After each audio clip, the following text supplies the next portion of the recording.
that we are a nascent democracy.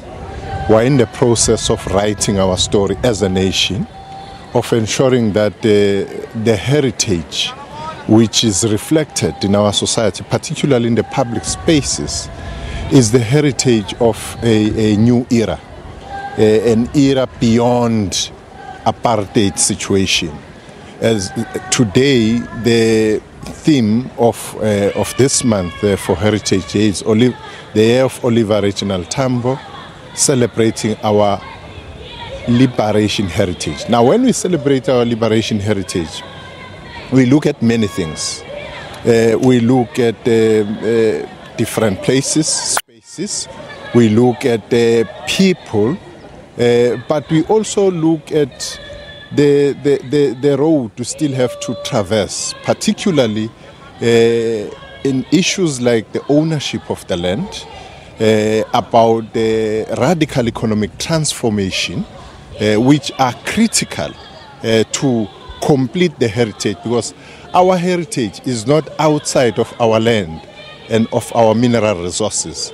So it's important, therefore, to emphasize that there are people who toiled for the freedom, who wanted to see people tilling and owning land, the likes of Gersibande, who hails from this province, the likes of Gerard Sekoto, through arts and culture, was able to be this international icon, the likes of Umama Esther Mahlangu, as we are here in this era of hers.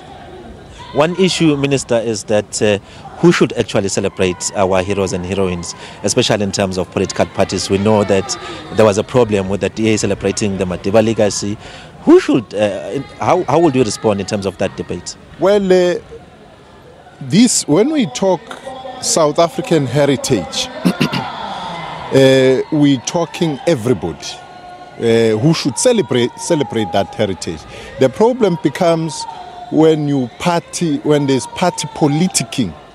But the heritage of South Africa, the likes of the leaders we are talking about today, the Lion of the East, Gersibande, should be celebrated by all South Africans because the whole world celebrated him.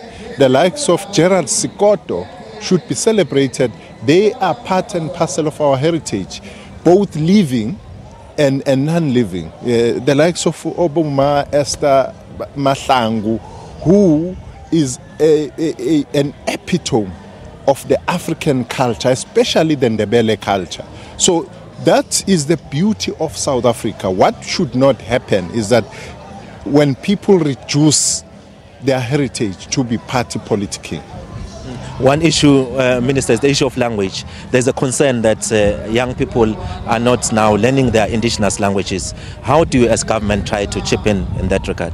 Well, the system has to respond to that because we cannot consciously, as a free society, do that which our erstwhile colonizers failed to do, that is obliterating African languages. We've got to ensure that as parents, first and foremost, we make our young ones not to forget their roots, not to forget their languages, because that's important. It's important. Any identity would start with the language. When somebody is lost from the language side, that person is lost on the direction for his or her own identity. Well, plans to restore the Botshabelo